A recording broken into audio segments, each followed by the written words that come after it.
Hello friends, welcome to back my channel. आप सभी का स्वागत है फिर से एक न्यू टॉपिक के साथ। जैसे कि आप लोगों को थंबनेल देखकर पता चल गया होगा आज का वीडियो कैसा रहने वाला है।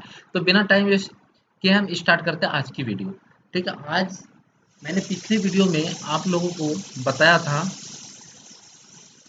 कि M7.5 ग्रेड की कंक्रीट में सीमेंट कितना यूज होगा और हमारा एग्रीगेट कितना होगा और सैंड कितना होगा। तो आज मैं आप लोगों को बताने वाला हूँ how to calculate M10। Okay, M10 grade of concrete. ठीक है, आज मैं ये यूज करना बताऊंगा कि अगर M10 कंक्रीट है हमारा। ठीक है, सबसे पहले दो टॉपिक आप समझ लो। एक होता है हमारा प्लेन सीमेंट कंक्रीट, जो कि हम लोग शॉर्ट फॉर्म में कहते हैं पीसीसी वर्क। उसी का नाम है प्लेन सीमेंट कंक्रीट, जिसमें कि स्टील ऐड नहीं होगा। Not provided by steel, only concrete use होगा, जिसमें कि हमारा सैंड रहेगा, एग्रीगेट रहेगा और सीमेंट का रहेगा। तीनों को हम पेस्ट कर लेंगे, वही हमारा प्लेन सीमेंट कंक्रीट कहलाएगा। समझ गए? उसमें स्टील ऐड नहीं होता है। अगर रीइंफोर्स सीमेंट कंक्रीट की बात अगर आती है तो वो मैं नेक्स्ट वीडियो पे आने वाला है, क्यों जो ये दो टॉपिक जो दो इंपॉर्टेंट में बताया जो एज पर ड्राइंग यूज होता है। जैसे M10 ये पीसीसी पर्पस के लिए यूज किया जाता है, और M7.5 जो मैंने पिछले वीडियो में बात किया था वो भी पीसीसी। जनरली आपको M7.5 फुटिंग के ड्राइंग पे मिलेंगे। ठीक है, ये दो हम पीसीसी यूज में लेते हैं, जो कि प्लेन सीमेंट कंक्रीट कहा जाता है, जिसमें स्टील यूज नहीं होता है। ठीक है, तो इसी को हम प्लेन सीमेंट कंक्रीट कहते हैं। आज हम बात करेंगे M10, जो कि इसके अंदर यूज होने वाले सीमेंट, कंक्रीट और एग्रीगेट, और इसमें डिफरेंट डिफरेंट टेक्निकल नाम के बारे में हम सीखेंगे, क्या क्या चीज कहते हैं। ठीक है, तो वीडियो में बने रहिए, कहीं जाइएगा नहीं, बिना स्किप किए पूरा वीडियो देखिएगा और लाइक जरूर कीजिएगा। How to find cement what, तो मैंने बता दिया। एक होता है वेट वैल्यूम, एक होता है ड्राई वैल्यूम। पिछले वीडियो में मैंने डिस्कस किया था कंप्लीट। जिन भाई ने अभी तक नहीं देखा, लिंक डिस्क्रिप्शन में है। M7.5 ग्रेड के कंक्रीट देख लो, वहां पे मैंने अच्छी तरीके से समझा रखा है। ठीक है, जैसे वेट वैल्यूम फिर भी मैं यहाँ पे ओवरव्यू बता रहा हूँ। वेट वैल्यूम वो चीज होता है जो चीज मैं मेजर करता हूँ। जैसे सपोज मैं साइट पे गया, ठीक है, साइट पे गया और मुझे कुछ एरिया में पीसीसी वर्क करानी है, तो जो हम मेजरमेंट लेंगे, लाइव मेजरमेंट, वो हमारा वेट वॉल्यूम में आएगा। ठीक है, लेकिन जो पार्ट हम निकालेंगे, क्योंकि सीमेंट हमारा ड्राई चीज होती है, सैंड भी हमारा ड्राई होती है और एग्रीगेट भी हमारा ड्राई होती है, उसके अंदर वाटर को ऐड करने के बाद पेस्ट बनाते हैं, तब हमारा होता है। तो ये ऑलरेडी वेट वॉल्यूम मतलब वेट वॉल्यूम में होती है, और हम निकालते हैं इस पार्ट, इसलिए कुछ पार्ट को हम प्लस करके चलते हैं। वो क्या चीज है, नेक्स्ट वाले सीट पे हम देख लेते हैं। ठीक है, ये देखिए, कंसीडर वैल्यू। सपोज मैंने कोई एज्यूम कर लिया कि 1 मीटर क्यूब, मैं यूनिट कंजर्वेशन बता रहा हूँ, मतलब 1 मीटर के लिए अगर आप 1 मीटर क्यूब के लिए अगर आप सीख जाते हो, तो आपके पास कितना भी क्वांटिटी होगा, इससे आप अगर सिर्फ टोटल क्वांटिटी और ये जो यूनिट कंजर्वेशन से अगर मल्टीप्लाई कर देते हो, तो आपका रिजल्ट आ जाएगा। इसलिए मैं यूनिट को पकड़ा हूँ। ठीक है, समझ गए? तो अब consider volume equal to wet volume, मैंने साफ साफ लिख दिया। जो भी वैल्यूम मैं कंसीडर करूंगा या जो भी वैल्यूम मैं मेजर साइड पर करूंगा, वो वेट वैल्यूम होगा। राइट, अब कंसीडर वैल्यूम इक्वल टू मैंने कितना माना, 1 मीटर क्यूब। कोई भी स्लैब की टुकड़ा है, सॉरी, कोई भी किसी भी चीज में हम पीसीसी करने गए, वो हो सकता है पार्किंग की फ्लोर हो, या हो सकता है कोई नॉर्मल फ्लोर हो सकता है या रोड पे हम पीसीसी कर रहे हो। तो पीसीसी का मतलब होता है प्लेन सीमेंट कंक्रीट। राइट, तो पीसीसी में 1 मीटर क्यूब कंसीडर लिया था। तो अब उन चीजों का अगर हम मेजर करते हैं, सपोज 1 मीटर लेंथ है और 1 मीटर आपका विड्थ है, और 1 मीटर सपोज मैं थिकनेस मान लेता हूँ, मतलब कुछ भी। पीसीसी जनरली 4 इंची की होती है।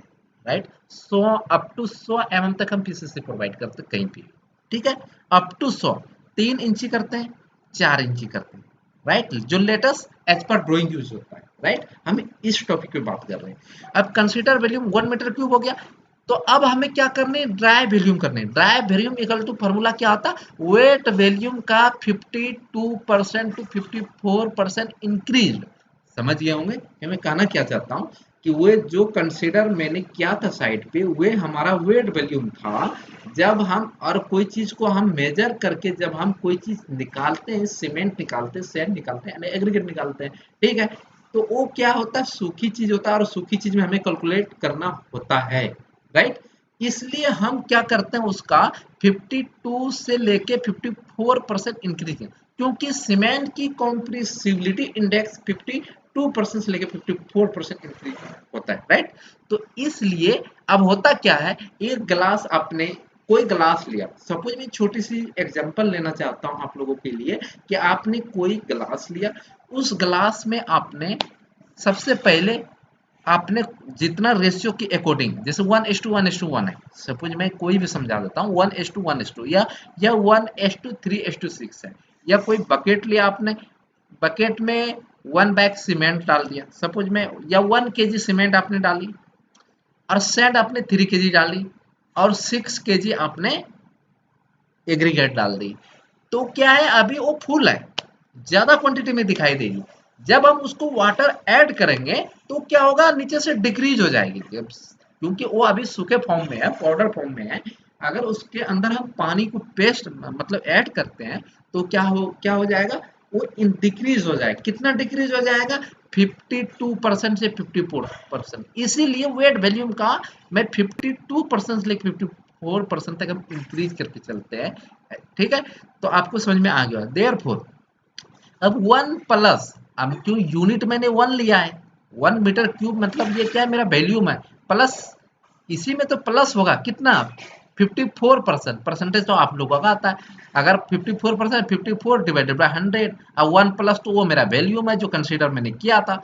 सॉल्व करोगे 1.5। अगर डायरेक्टली आप सॉल्व करते हो तो सीधा कर दो, जितना भी वैल्यूम आ जाए, चाहे 10 वैल्यूम आ जाए, 12 मीटर क्यूब आ जाए, 20 मीटर क्यूब आ जाए, 30 मीटर क्यूब आ जाए, कुछ भी आ जाए, तो आपको यहाँ पे इसके जगह पे पुट करने हैं, 1.54 से मल्टीप्लाई करनी, तो आपका डायरेक्टली इस वाले पार्ट पे रिजल्ट दे देगी, ठीक है। ये करने की जरूरत नहीं है, क्योंकि आप जब एक्सपर्ट बन जाओगे, ये सीरीज आप कंप्लीट देखना है, ये नहीं कि एक मैंने देख लिया तो चलो चलो आगे देखने की जरूरत नहीं, नहीं देखोगे तो बार बार यूजेबल है। इसलिए मैं पूरा series part 1, part 2, part 3, M30 तक बताऊंगा आप लोगों को, ठीक है। तो अब हम बात कर लेते हैं एम, मतलब रेशियो M10 की रेशियो क्या होती है, 1:3:6। देखो 1 पार्ट ऑफ क्या है, सीमेंट कहलाता है। देखो यहाँ पे लिखा 1 पार्ट ऑफ सीमेंट, ये वाला पार्ट हमारा सीमेंट कहलाएगा।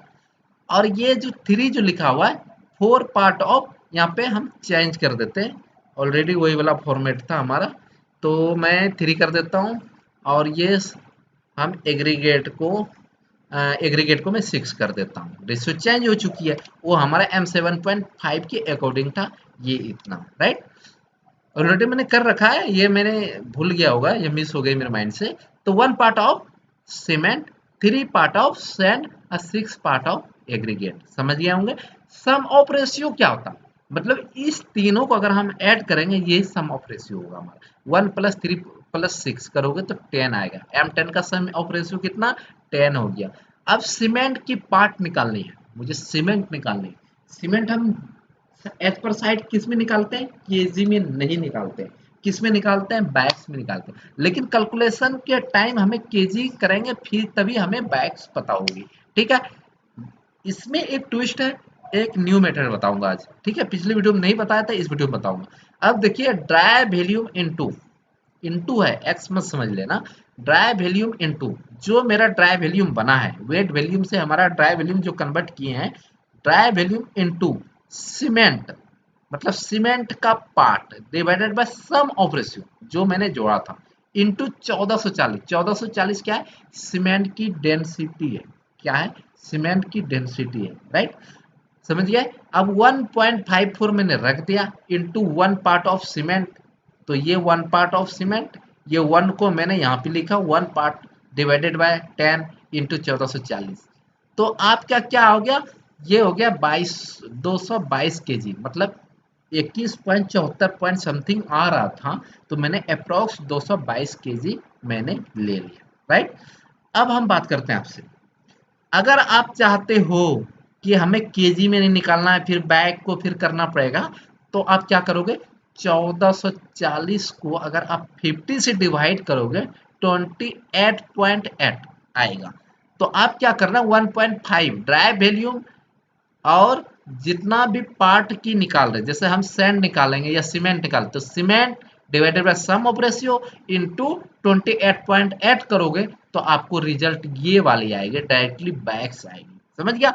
अगर हम केजी लिए तो 1 बैग सीमेंट की वेट होता है 50 केजी, तो 50 से डिवाइड करेंगे तो 4.4 बैग्स आएंगे। अब हम उसी तरह सैंड के बारे में बात कर लेते हैं। Sand equal to same formula use करना है आपको, ड्राई वॉल्यूम इनटू सैंड की part divided by sum of ratio into 35.31। अब मैं यहाँ पे 35.31 क्यों लिया, क्योंकि एज पर साइड जितने भी साइड पे जाओगे तो हमारा सैंड और एग्रीगेट वो हमारा क्यूबिक फीट में होता है कैलकुलेशन। ठीक है, अगर आप मीटर क्यूब में निकालना चाहते हो तो आप यहाँ पे सिर्फ ये 35.31 के जगह पे आपको सैंड की डेंसिटी कितनी होती है, 1450 से लेके 1550 तक वेरी करता है। ठीक है, अगर आप करोगे तो आपके पास पहले केजी आ जाएगा, राइट, वो केजी में आंसर देगा, राइट, क्योंकि सैंड की कोई बैग्स नहीं होती है, समझ गया ना, तो इसलिए इतना कर दिया। लेकिन मैं एज पर साइड के अकॉर्डिंग बता रहा हूँ, अगर मीटर क्यूब के अकॉर्डिंग चाहिए और उसमें केजी कैसे निकालते हैं तो आप कमेंट सेक्शन में जरूर कमेंट कीजिएगा, हम देखेंगे कौन कौन व्यूअर्स कितना कमेंट किया है, उसी के अकॉर्डिंग मैं उस लेवल पे वीडियो बना दूंगा। ठीक है, तो अभी मैं जो एज पर साइड काम कराते हैं, खुद में जब काम करा रहे थे तो हम इसी कैलकुलेशन के हेल्प से कराते थे, तो इसलिए आप लोग जब ये मल्टीप्लाई करोगे तो 16.31 अप्रॉक्स आएगा। ठीक है, तो अप्रॉक्सीमेटली मैंने कितना माना, 16.5 क्यूबिक फीट, राइट। अब अल्टरनेटिव मैंने पिछले वीडियो में भी बात किया था, इस वीडियो में भी बता देते हैं आप लोगों को। देखिए ये हमारा सीमेंट की बैग्स है और 1.226 होता है, 1 बैग सीमेंट में इतना क्यूबिक फीट होता है, कहाँ से आया था। ठीक है, आप लोगों को पिछले वीडियो में मैंने बताया था कहाँ से ये पार्ट कहाँ से आया था।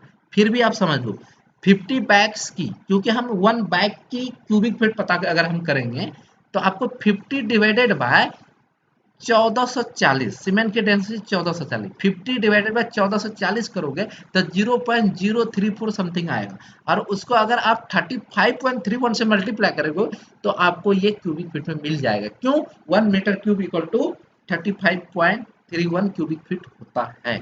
ठीक है, तो वही मैंने किया, bags into 1.226 cubic feet 1 bag cement की इंटू 3 क्या है, हमारा सैंड की पार्ट है, तो हमारा इतना ही रिजल्ट आएगा दोनों पार्ट में, जो आपको अच्छा लगे उस हिसाब से आप कैलकुलेशन कर सकते हो। ठीक है, तो आपका ये क्यूबिक फीट हो गया।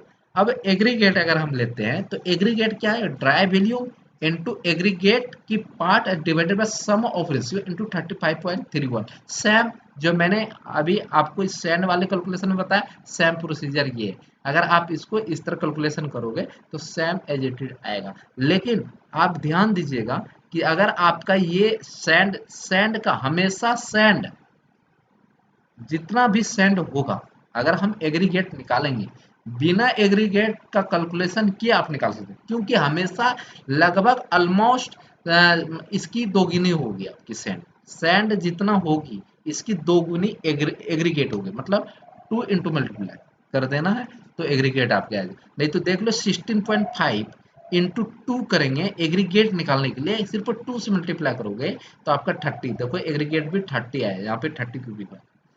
उम्मीद करता आप लोगों को ये वीडियो अच्छी लगी होगी, तो आप लोग दोस्तों के साथ शेयर कीजिए ताकि वो भी फिर भी सीख पाए। और बहुत सारे पार्ट में लेके आता हूँ, billing, estimation, quantity survey, rate analysis, building की क्वांटिटी वगैरह वगैरह, रेट वगैरह सारी चीज़ हम बताते हैं। ठीक है, थैंक यू सो मच, मिलते हैं नेक्स्ट वीडियो में, आज बस इतना ही।